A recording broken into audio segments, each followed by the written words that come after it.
Miracles do happen. A gorgeously imaginative new musical is now on Broadway. Water for Elephants is a New York Times Critics' Pick. It's stunning, emotional, spellbinding entertainment. A dazzling love story, propulsive with passion. Don't miss the best new musical on Broadway. Water for Elephants. Get tickets now at telecharge.com and choose the ride. Many of us have those stubborn pounds that seem impossible to lose, no matter how good we eat or how hard we work out. My solution is PlushCare. PlushCare is a leading telehealth provider with doctors who are there for you day and night to partner with you in your weight loss journey. They can prescribe FDA-approved weight loss medications like Wegovy and Zepbound for those who qualify. Plus, they accept most insurance plans. To get started, visit plushcare.com/weightloss. That's plushcare.com/weightloss. Hello and welcome, and thanks for joining me for this episode of Stray Thoughts. I'm Damien Robb, writer, podcaster and educator, and on this podcast I try to cobble together some stray thoughts into messy but meaningful essays. It's a kind of audio blog, so much so that you can also read the episodes and see any associated images by going to damienrobb.com/stray thoughts. So let's do it. Let's share some stray thoughts. And for this one, I want to talk about travel, working remotely, and writing retreats.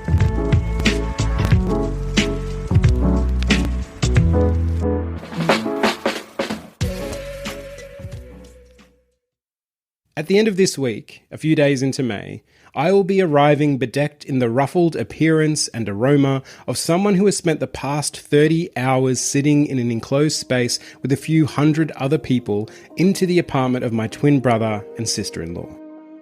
I will give them both big, tight hugs before pulling my now toothy 2-year-old nephew off of the floor and into my arms and bestow upon him a flurry of kisses he may or may not want.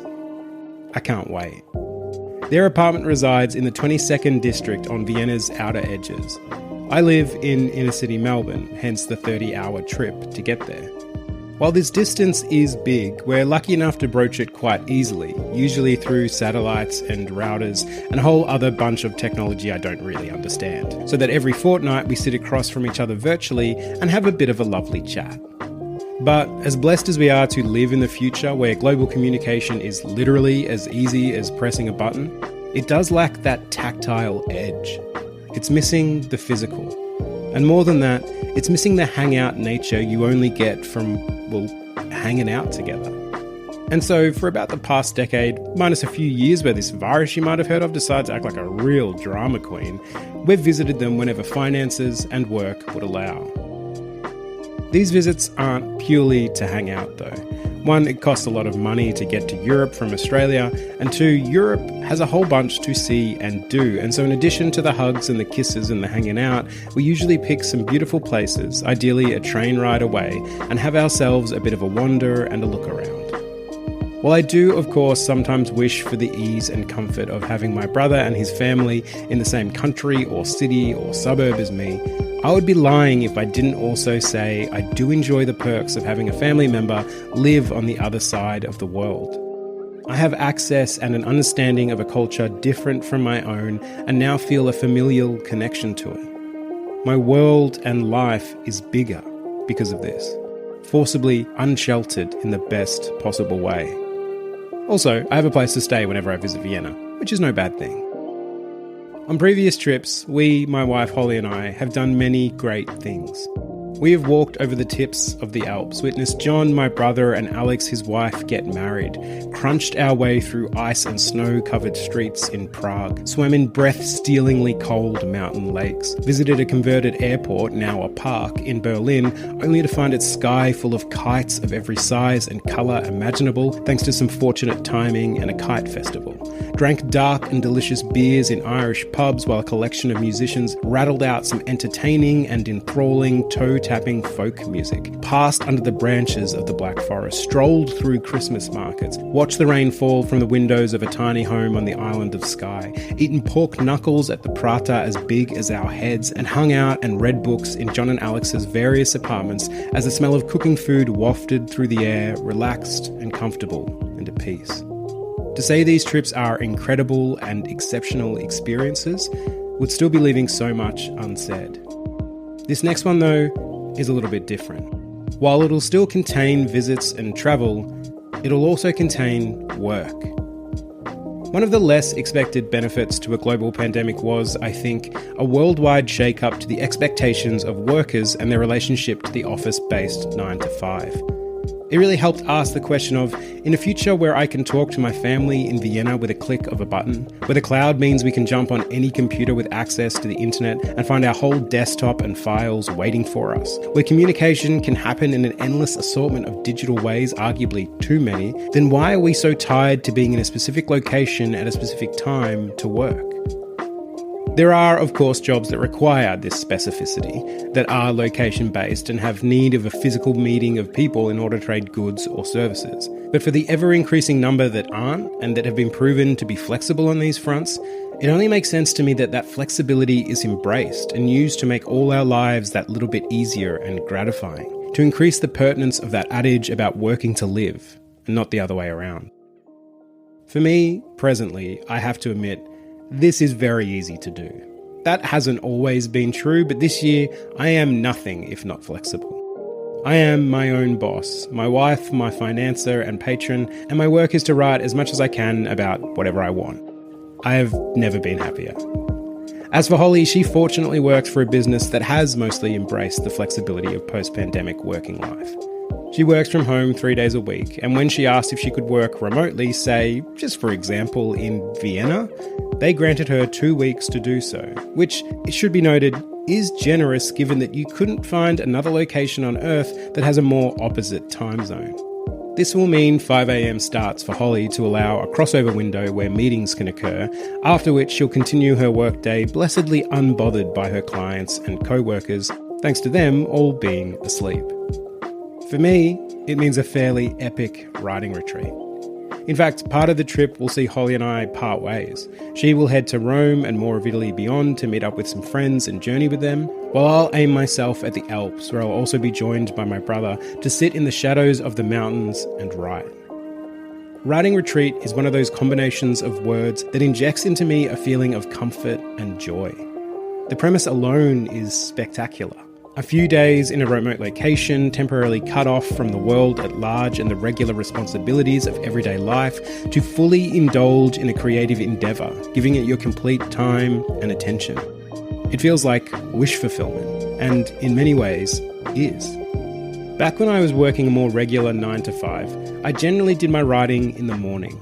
Thankfully, I can work okay in the mornings, and so would get up at 5:30, get a coffee, enjoy the quiet and dark of a day where you've put the sun to shame by rising before it, and get some writing done. Usually I would have an hour, maybe a little more, to get some words down before I had to start doing the needful to get ready for work. That little oasis of time was regularly my favourite part of the day, and while it was undoubtedly a positive way to kick the day off, it also inevitably fell into a kind of frustration, because just as I was getting going, I would have to stop. For a writing retreat, there is no stopping. It's falling down the rabbit hole of a project, and for my somewhat obsessive brain, allowing myself to get completely lost within it. To put pieces together, to create problems and then solve them, to get completely swept up in the creative flow, until you then crawl back out the rabbit hole dirty and tired and satisfied. Therein is the key to the whole thing, the flow. The concept of flow as an experience of total engagement in an activity was introduced into psychology by a Hungarian-American psychologist, and I'm going to let Google Translate say their name here because it's one that's outside of my vocabulary with a 16-character surname. They are... Mihaly Csikszentmihalyi. Thank you, Google.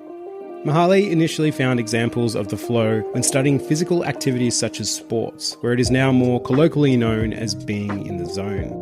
He also found it was achieved in games such as chess, religious rituals, occupational activities such as surgery, and when creating in the arts.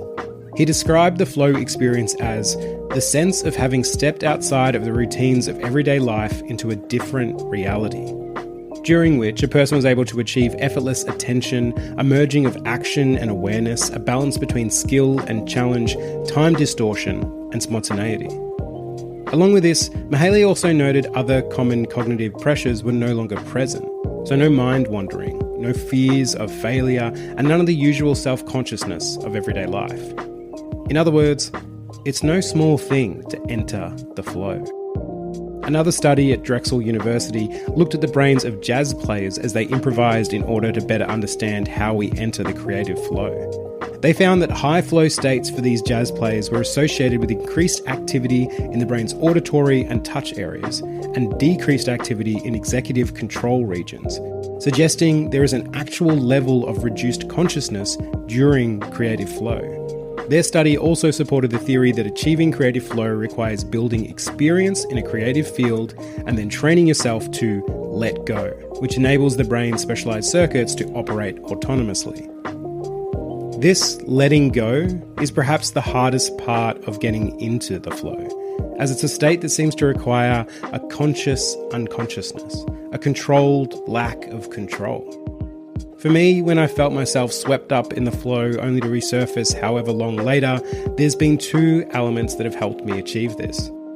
The first is this type of letting go, mostly around my expectations of what I want the writing to be, or that immediate and consistent evaluation of the work.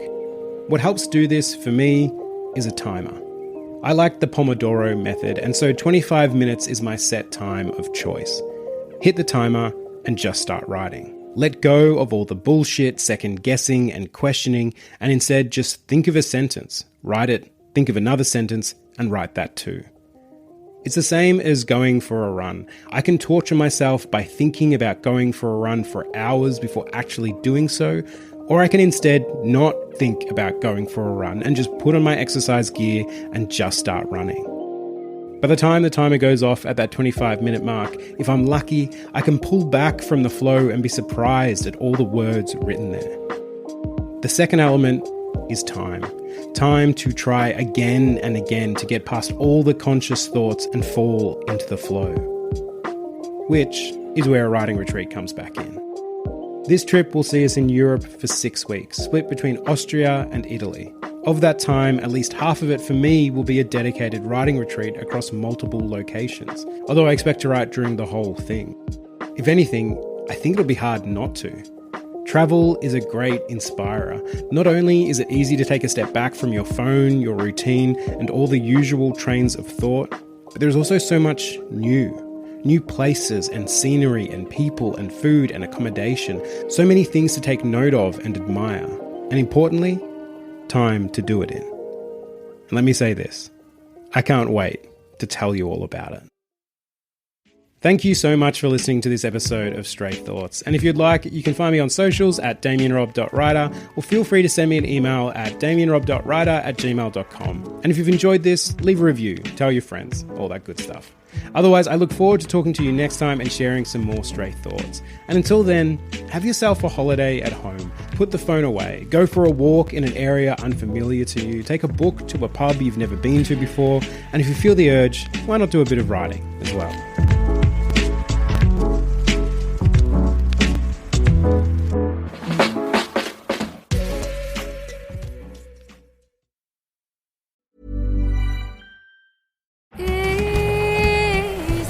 Miracles do happen. A gorgeously imaginative new musical is now on Broadway. Water for Elephants is a New York Times Critics' Pick. It's stunning, emotional, spellbinding entertainment. A dazzling love story, propulsive with passion. Don't miss the best new musical on Broadway. Water for Elephants. Get tickets now at telecharge.com and choose the ride. Even when we're on a budget, we still deserve nice things. Quince is a place to scoop up stunning high-end goods for 50 to 80% less than similar brands. They have buttery soft cashmere sweaters starting at $50, luxurious Italian leather bags, and so much more. Plus, Quince only works with factories that use safe, ethical, and responsible manufacturing.